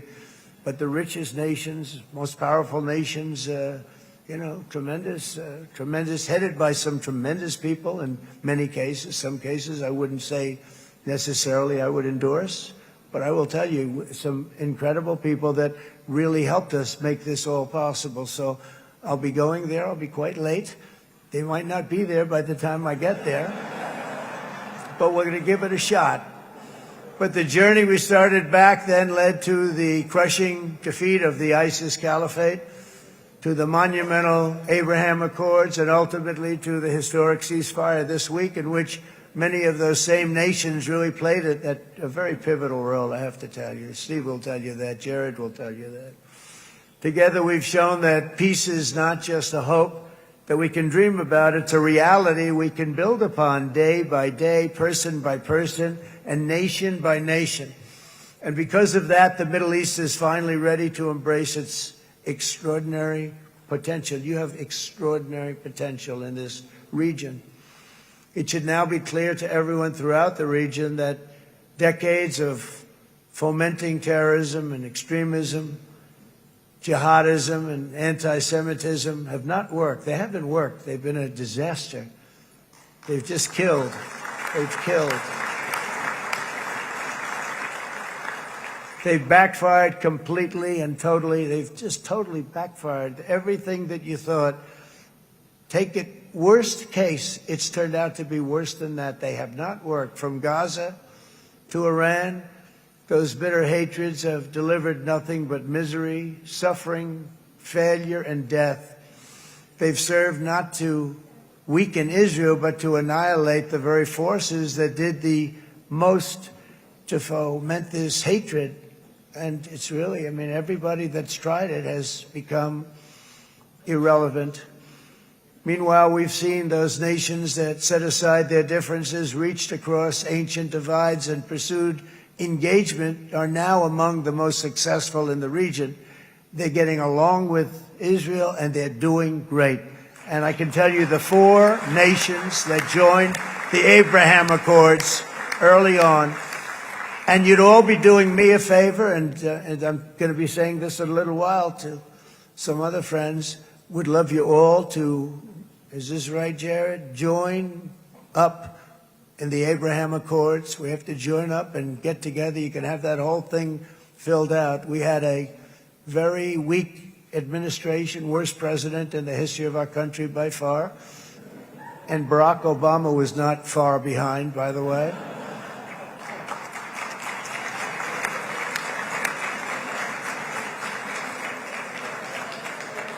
And they did nothing with this incredible document, the Abraham Accords, but now you can fill them up. Now you have peace, you have people that really like Israel. I'll tell you what, and they like Israel a lot more today than they did even 5 weeks ago. Like you've made a lot of, you've come back.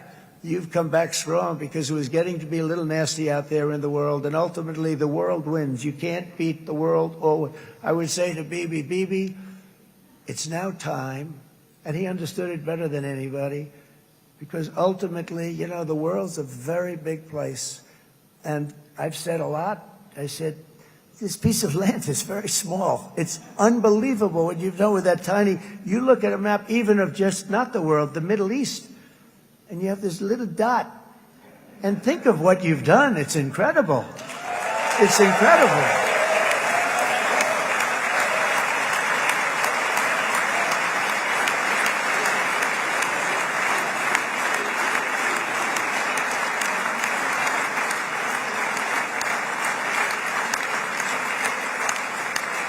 But the world is loving Israel again. And I said to Bibi, you know, the world is big and it's strong. And Ron, ultimately, the world wins. And we don't have to worry about that now. But there was getting to be a period of time over the last few months, you know, the world wanted peace and Israel wanted peace. Everybody did. Everybody did. And what a victory it's been, right? What a victory it's been. If you would have gone on for 3-4 more years, keep fighting, it was getting bad. It was getting heated. The timing of this is brilliant. And I said, Bibi, you're going to be remembered for this far more than if you kept this thing going, kill. It would be it would not be the same. And I just want to congratulate you for having the courage to say, that's it, we've won. And now let's enjoy our lives and let's rebuild Israel and make it stronger and bigger and better than it's ever been before. We're going to do that. Took a lot of guts.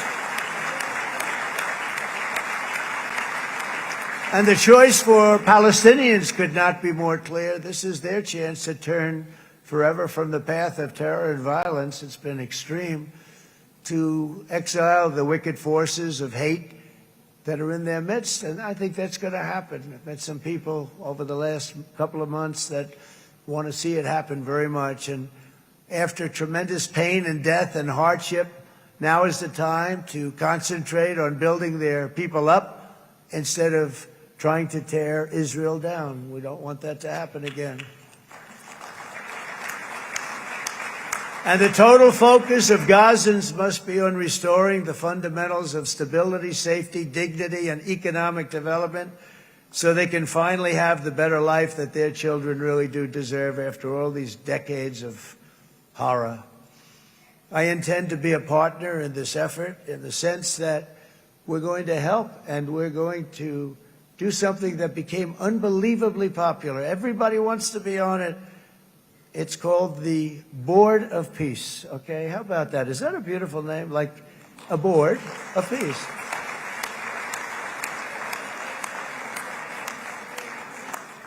The only bad thing from my standpoint, every single nation involved has asked me to be the chair, and I'll tell you, I'm very busy. I didn't count on that, but you know what? If we do it, we'll do it right, and we have unbelievable power and wealth, because you're going to need wealth. You're going to need wealth to rebuild things, and they have wealth like few people have wealth. I want to thank the Arab and Muslim nations for their commitment as they've made to support a safe rebuilding of Gaza and beyond. I have many Arab countries, very wealthy countries, that came up and said, we'll put up tremendous amounts of money to get rebuild Gaza. And I think that's going to happen. The power, they want dignity, they want to come forward, and they want to say, and I want to say who they are, because what they're doing is going to be, I think, something that you're going to be very impressed with, Bibi. And you need that. You need the kind of economic power that they have, and they want to see it work. And they want to see it be safe. And they want to see it be good for Israel, too. And as much money as it will be, and it's a lot, as you can see, it's a lot, For these countries, it's relatively little relative to their worth. It's really a lot of money like most people could never even conceive, but for these countries, it's not that much, especially because it ensures success and stability in the Middle East, which is what they want to see. So many of them will be with us in Egypt in a little while, I think. I'm not sure. They may be gone. They may have taken their Boeing 747s and left. I said, what kind of a plane do you fly? 747. I said, that's a large plane.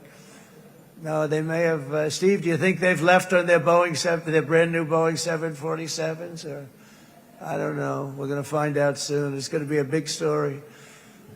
There'll be 2 people left, and they'll be the 2 poorest ones.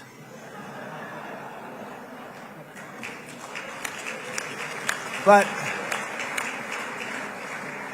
it will be the wealthiest and most powerful group of nations. So the group that we have assembled, that's waiting for us, is the wealthiest and most powerful group ever assembled at one time. There has never been a group like this. And they're only looking for good. They want good. They're going to do good. And as those commitments are made, I'm going to let the world know who's doing it, because they really deserve to get the credit. And some of them probably won't want the credit, but they deserve it. It's more obvious than ever that the productive and responsible nations of this region should not be enemies or adversaries. You should be partners and eventually even friends, and that's what's going to happen. I know it. Together you can stand against the forces of chaos. Yeah, you go ahead. That's an important point.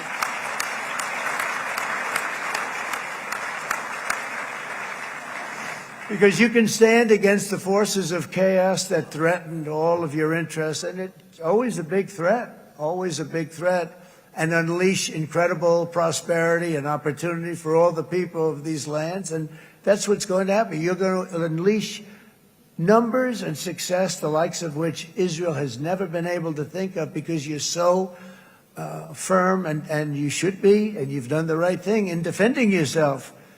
You're not going to have to worry so much about it. You've won, and now you can build, and you can do things that you never even thought possible.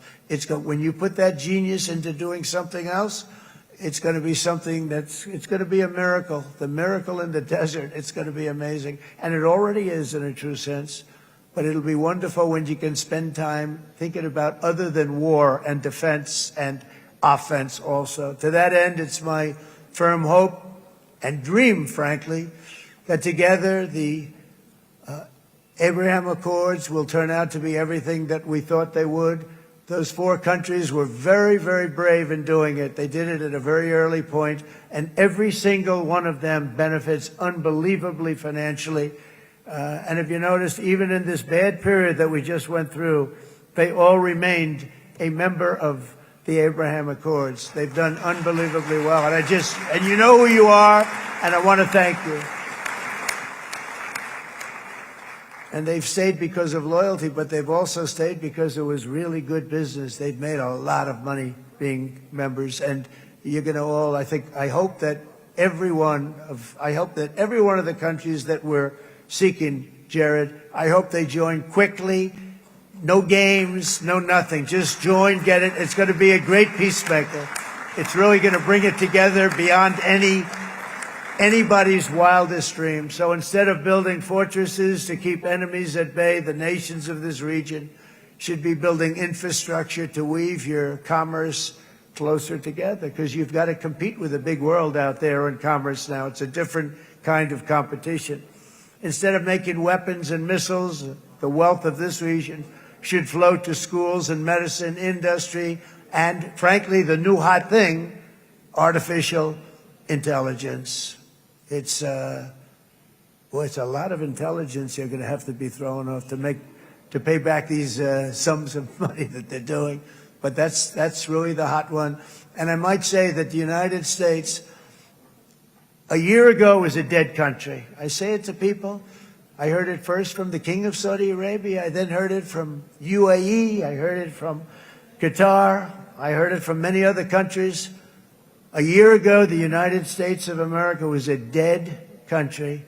Now it's the hottest country anywhere in the world. It is the hottest. There's no question about it.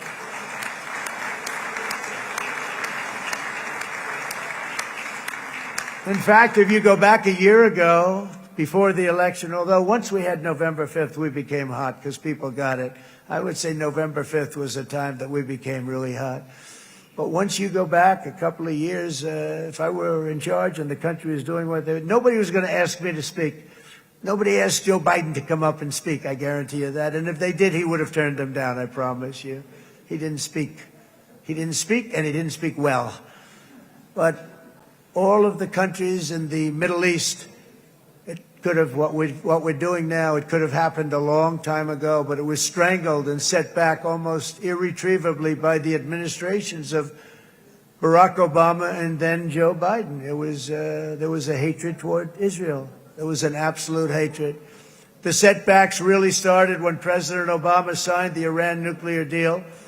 This was a disaster for Israel, and it was a disaster for everyone. And I remember that Bibi Netanyahu came to the United States and worked so hard to try and get Obama not to do that deal.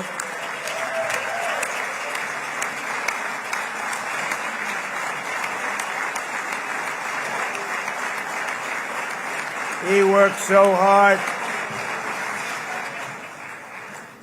But it was like talking to a wall. I remember him telling me it was like talking to a wall. They wanted to go with Iran. They chose Iran, frankly, over a lot of other good nations, but specifically Israel. And that was the beginning of a very bad period of time. You had Obama go out, and the Iran nuclear deal turned out to be a disaster. And by the way, I terminated the Iran nuclear deal, and I was very proud to do it.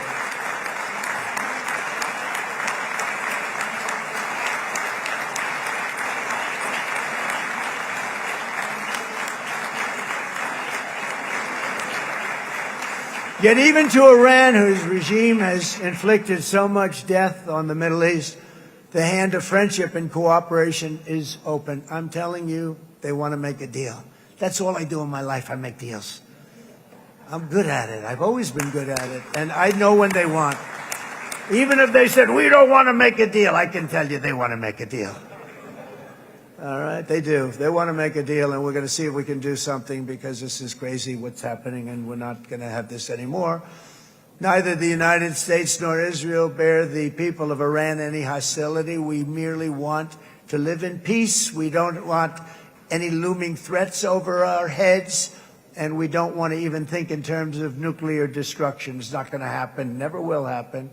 There's nothing that would do more good for this part of the world than for Iran's leaders to renounce terror, stop threatening their neighbors, quit funding their militant proxies, and finally recognize Israel's right to existence. They have to do that. They have to do that. And to Iran, and as you know, this is not said out of weakness. There's no weakness. But I'm going to say this, that we are ready when you are, and it will be the best decision that Iran has ever made. And it's going to happen. It's going to happen. And they're good people. I know a lot of Iranians in the United States. They're good people, smart, hardworking people. They don't want to see what's happened to their country. The story of fierce Israeli resolve and triumph since October 7th should be proof to the entire world that those who seek to destroy this nation are doomed to bitter failure. The state of Israel is strong, and it will live and thrive forever.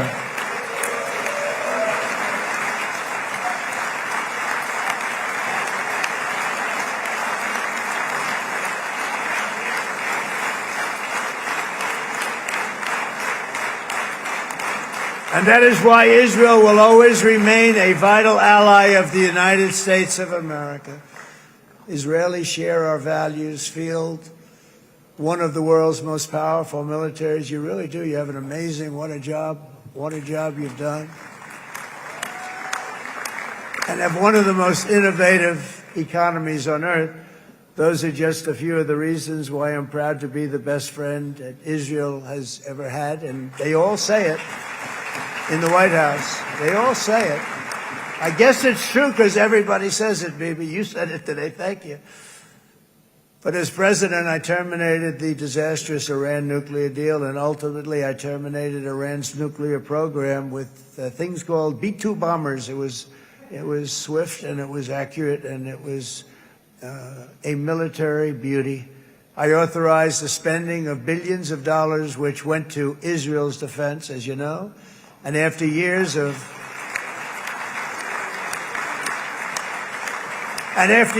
broken promises from many other American presidents, you know that, they kept promising. I never understood it until I got there. There was a lot of pressure put on these presidents. It was put on me too, but I didn't yield to the pressure. But every president for decades said, we're going to do it. The difference is I kept my promise and officially recognized the capital of Israel and moved the American embassy to Jerusalem.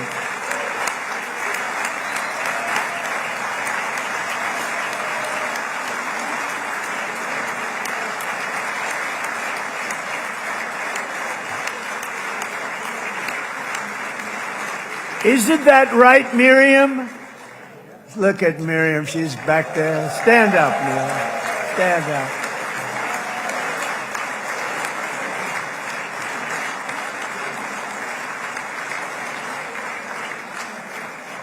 Miriam and Sheldon would come into the office. They'd call me. He'd call me. I think they had more trips to the White House than anybody else I can think of. Look at her sitting there so innocently. She's got $60 billion in the bank. $60 billion. And I think she's saying no more. And she loves Israel, but she loves it, and they would come in, and her husband was a very aggressive man, but I loved him. He was a very aggressive, very supportive of me. And he'd call up, can I come over and see you? I say, Sheldon, I'm the President of the United States. It doesn't work that way. He'd come in, we would do. But they were very responsible for so much, including getting me thinking about Golan Heights, which is probably one of the greatest things to ever happen to Israel.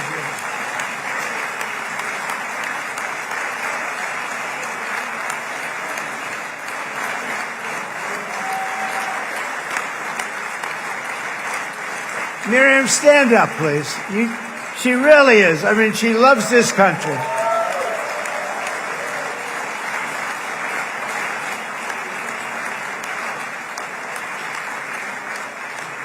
She loves this country. Her and her husband are so incredible. We miss him so dearly. But I actually asked her, I'm going to get her in trouble with this, but I actually asked her once, I said, so Miriam, I know you love Israel. What do you love more, the United States or Israel? She refused to answer. That might mean Israel, I must say. We love you. Thank you, darling, for being here. That's a great honor. Great honor. She's a wonderful woman.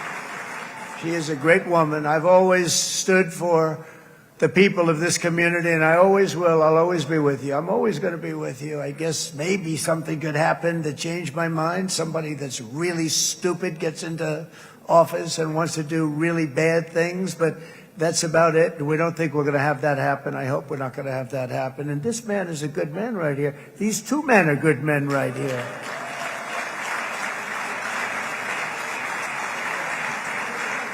Hey, I have an idea. Mr. President, why don't you give him a pardon? Give him a pardon. Oh, interesting. Oh, Trump mixing it up with a little diplomatic pressure on Benjamin Netanyahu, talking about giving the opposition leader a presidential pardon. Trump never fails to deliver.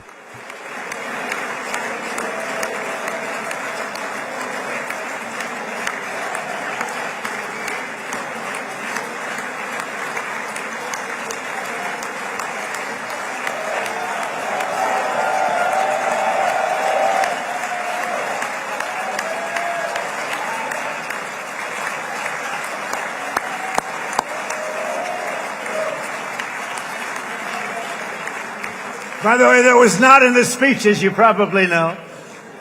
But I happen to like this gentleman right over here, and it just seems to make so much sense. You know, whether we like it or not, this has been one of the greatest wartime presidents. This has been one of the greatest wartime presidents. And cigars and champagne, who the hell cares about that?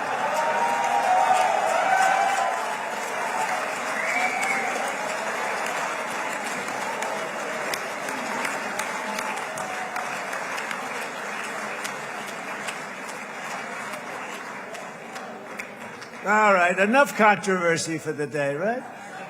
Actually, I don't think it's very controversial. So, I see so popular. You are a very popular man. You know why? Because you know how to win.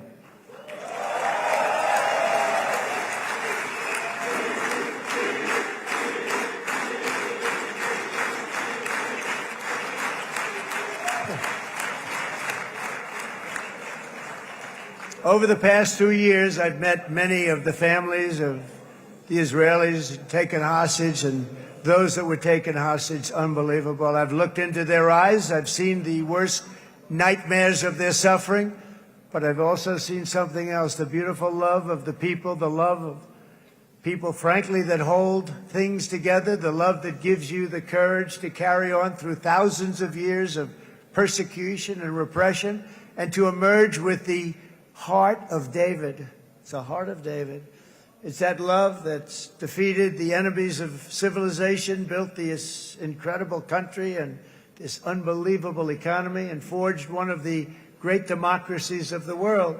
That is why it's a true honor to stand here today and address this assembly in your ancient and eternal now capital, Jerusalem. I'm proud to have helped in that regard. This city and this nation stand as living proof that a much brighter future for this entire region is truly within our grasp. For thousands of years, Jerusalem has been a home to Christians, Jews, Muslims, and people of all ethnicities and creeds. This is the holy center of the world's three great Abrahamic faiths. I like that too. Adorned, it's the first time I've seen that word in a while. Adorned with their sacred sites and alive with their pilgrims and visitors from every corner of the globe. But here between the Western Wall, the Temple Mount, and the hill called Calvary, people of every faith and background live, work, pray, serve, and raise their families side by side, and they do it with love. This example is just one of the modern miracles that Israel has given to the world. And just in closing, the leaders in this chamber know better than anyone else the challenges of this harmony, and it's been easily won.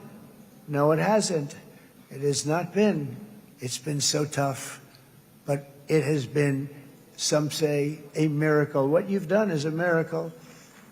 Look at your size. Look at your chances when it all started. And if you think about it, you are safer today, stronger today, and more respected today than at any time in the history of Israel. Think of it. People used to say it wouldn't exist. They don't say that anymore, do they? Yet if safety, security, and coexistence can thrive here in the winding alleys and ancient paths of Jerusalem, then surely peace and respect can flourish among the nations of the broader Middle East. The God who once dwelled among his people in this city still calls us, in the words of Scripture, the turn from evil and do good, to seek peace and pursue it. So he still whispers truth into the hills and knolls and valleys of his magnificent creation, and he still writes hope into the hearts of his children all over the world. And that is why even after 3,000 years of pain and conflict, the people of Israel have never given up from the threats of Zionism, from all sorts of threats. You want the promise of Zion. You want the promise of success and hope and love and God. And the people of America have never lost faith in the promise of a great and blessed future for all of us. From the very first day that modern Israel was founded, we have stood together through thick and thin of setbacks, and through victory and defeat, through glory and heartache. We have built industries together. We have made discoveries together. We have confronted evil together, and we have waged war together. And perhaps most beautifully of all, we have made peace together. And this week, against all odds, we have done the impossible and brought our hostages home.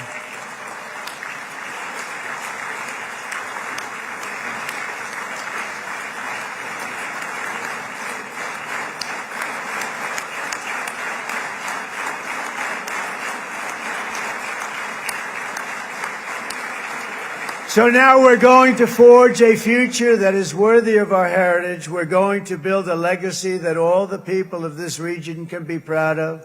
New bonds of friendship, cooperation, and commerce will join Tel Aviv to Dubai, Haifa to Beirut, Jerusalem to Damascus, and from Israel to Egypt, from Saudi Arabia to Qatar, from India to Pakistan, from Indonesia to Iraq, from Syria to Bahrain, Turkey to Jordan, the United Arab Emirates to Oman, and Armenia to Azerbaijan, another war that I just settled. We are going to have hope, harmony, opportunity, and happiness here in the spiritual and geographic center of the entire world. That's what you are.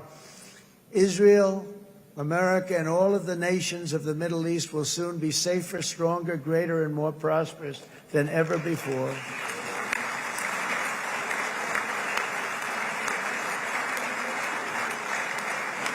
And I want to thank you all once again for this exceptional honor. This has been truly an honor. It's seldom that a president is invited to do this.